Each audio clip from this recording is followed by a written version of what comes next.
Hey guys, welcome back to Perspectify, the podcast where we bring you the best of the best industry insights from marketing, tech, and product. My name is Dhruv. I'm a lead marketer at an insurtech startup, and Rakshit here is a product manager at a FinTech as well. Today's episode is super interesting. So, Dhruv here actually sent me a very interesting report which talks about the top job trends or job demands in 2024. So, Dhruv, why don't you just give like a brief introduction of what this entire report entails, and then we Yep, can yep. go deep into it. Absolutely. And I am a LinkedIn fanatic, so I happen to always look through all these things. And I think this came out just about 10 days back. So, very interestingly, right, I was reading through this LinkedIn report. And for those of you guys who are unaware of what this is, again, as Rakshit said, this is like the rising jobs in India in 2024, right? And it gives a list of nearly 25 jobs that are highly in demand, right? I mean, so-called highly in demand. Yeah. And the interesting bit again is that at least on Perspectify, we happen to talk about marketing product. So nearly 4 out of the top 10 ranked jobs on LinkedIn are marketing and product related, right? So I found that interesting. So in this podcast, what we'd be discussing is again the sort of job trends that are coming, at least in the marketing and product space, as well as decoding the methodology of how this report was created. In fact, I even reached out to someone from the LinkedIn team, the data analyst who made the report, and asked him about a few things because I was pretty intrigued by the report. And lastly, also how this sort of impacts freshers careers, or probably people who are still in their career right now, figuring out their trajectory, and whether they should factor this into their sort of plans going forward, right? Yep. So I think with that said, let's maybe jump into this, right? So let's get into this, right? The first thing I found very interesting about this report is the methodology, right? Because a lot of people just read through these reports and don't really understand how these people have actually thought about this, right? So here's how this works, right, Rakshit, just in case you don't know. So LinkedIn takes into account 5 years of data to analyze the growth rates in the most in-demand jobs, right? Yep. So, say for instance, let's say a recruiter role, right? An HR recruiter role, let's say it picked up in demand for the past 5 years consistently. Every year we are seeing an increase in recruiter roles because of increased business, outlook and all. Yeah. So in this case, it's 2019 to 2023 and roughly 5 years, right? And they measure again growth rates across industries. But what I found most interesting is they focus, and what even LinkedIn says is that this is raw demand growth rates, right? Raw demand, Correct. by that I mean just just people hiring these roles, right? Correct. Uh, so that is very interesting, right? And I want to ask you something again, a very interesting question. Um, do you think this sort of analysis is flawed in the sense that it can mislead people? Yeah, absolutely. Because as you said, it's raw demand, right? So something like a recruiter would essentially just mean that you would need more and more recruiters in order to sort of, Correct. hire more people. Now, similarly, sales, if there is sales in that report, right? So you need more salespeople in order to grow your sales. So it's like a Correct. one-to-one mapping role. But on the other hand, if you consider a software engineer, right? If Yeah. you need to grow from, let's say, 10 to 100 scale, you don't need 100 Hmm. software engineers. You probably just need 15, right? So I think that's where I sort of disagree with the methodology. You're so on point with this because the report doesn't make a mention of software engineers or even, let's say, Exactly. marketing, a marketing VP or like a CXO.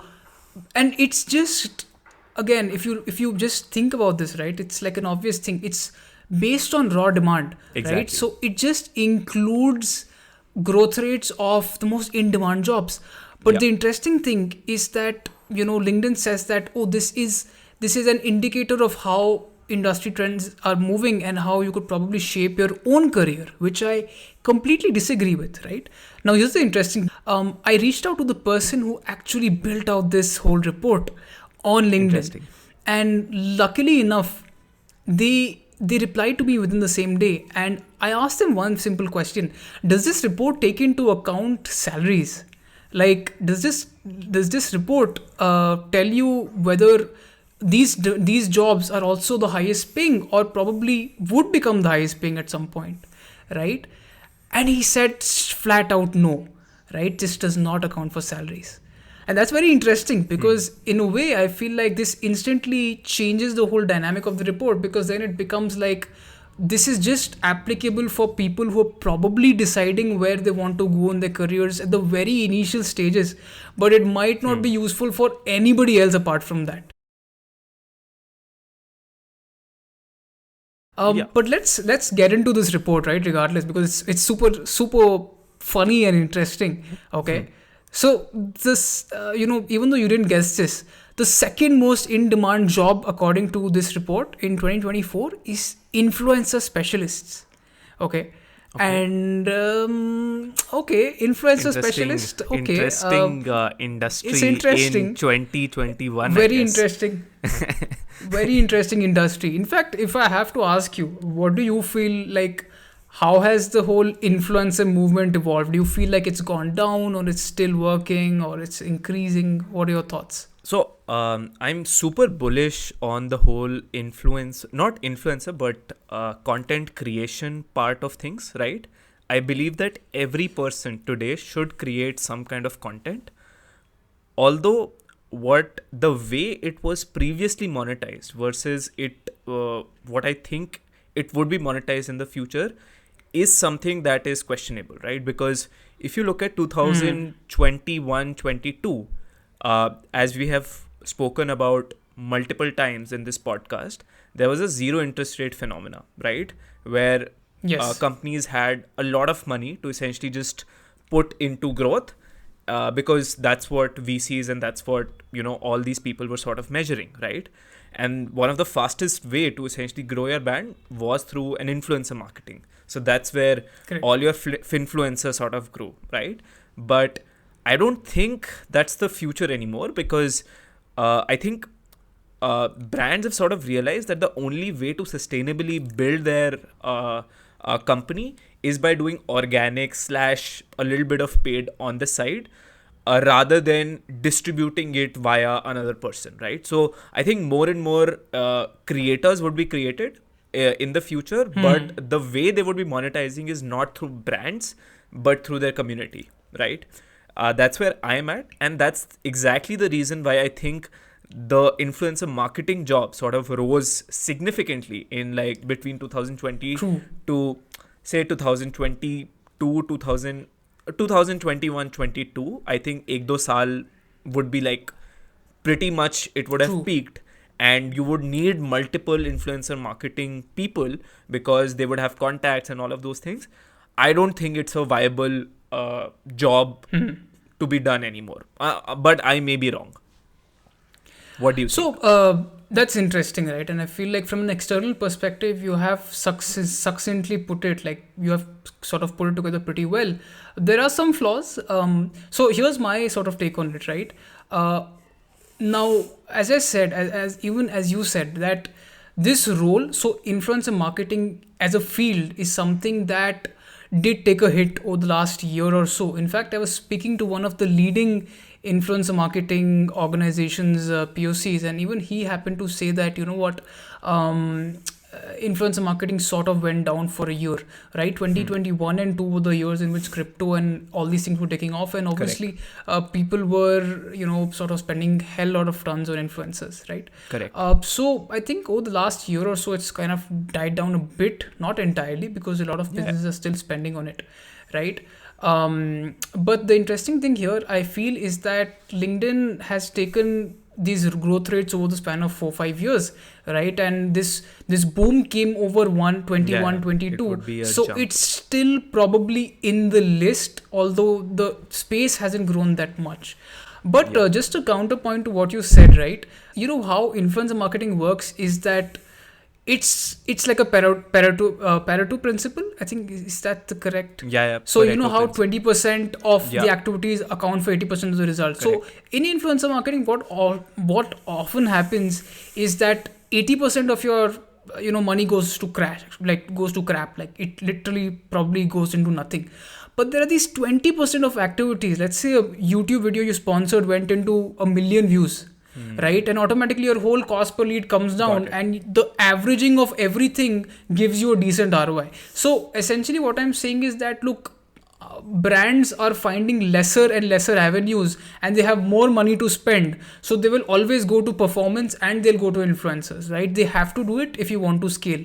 In fact, I know a few companies that are just, even now they are throwing money at deals, which I am just like, how are you spending so much? Hmm. Like, it shocks me. And this is on influencers, like the current set Yeah, of yeah, influencers. yeah. So let's move on to the next segment, right? Which is the third rank job, which is a design specialist. And even though this is fine, like I have no complaints with design specialists being on the third ranks. Like obviously designers are in demand. It's like content is growing, right? But I Is it found something product very, design? Is it product design, or is it like graphic design, yeah, or yeah. is it? So correct. So design specialist is like all combined. It's product visualist, it's your product designer Got it. and graphic designer. So Sure, they've sure, mixed all these three into one bucket, which is fine. sure. But you know what? I'll tell you something absolutely odd and almost hilarious is that there's a skill listed in LinkedIn's report under product design, under the design specialist, which is Python. Let that just sink in. What? LinkedIn says that designers need to know Python. For I have absolutely no reason like to What? justify this. What? I mean, Rakshit, again, I know very less about Python, right? And I think Okay. when we had spoken some time back, you told me that Python happens to be a backend interface. I mean, it helps with backend data stuff, right? Like, I don't know much about it. Yeah. Okay, so let me just give you a brief about Python, right? So Python is mostly used for like analysis stuff, right? You could use it for your backend, but I don't think like Java or C++ or something of that sort would be, or Node.js would be better for your backend, right? Python is you mostly in most cases is used for is sort of used for data analysis or machine learning or AI stuff, right? Correct. So that's where it's used mostly. It's Yeah. extremely, and I couldn't put it more, I couldn't emphasize this more. It's extremely hard to make. It's possible, but it's extremely hard to make front end things through Python. It's really hard, right? It's really hard. Nobody does it. It's unheard of, right? We're on strike two of LinkedIn's report, misleading report. Yeah, Although I love LinkedIn, I love you, yeah. LinkedIn. Don't worry, please don't downrank my content for this. Coming to the seventh and ninth ranks. So seventh and ninth ranks are, so seventh happens to be demand generation executives. Uh, Interestingly, this came down from rank one, or I think 1 to 3 last year, and now sits at rank seven. On nine, we have so-called growth managers. My Oh, okay. favorite name of the role because of how diverse this actually gets.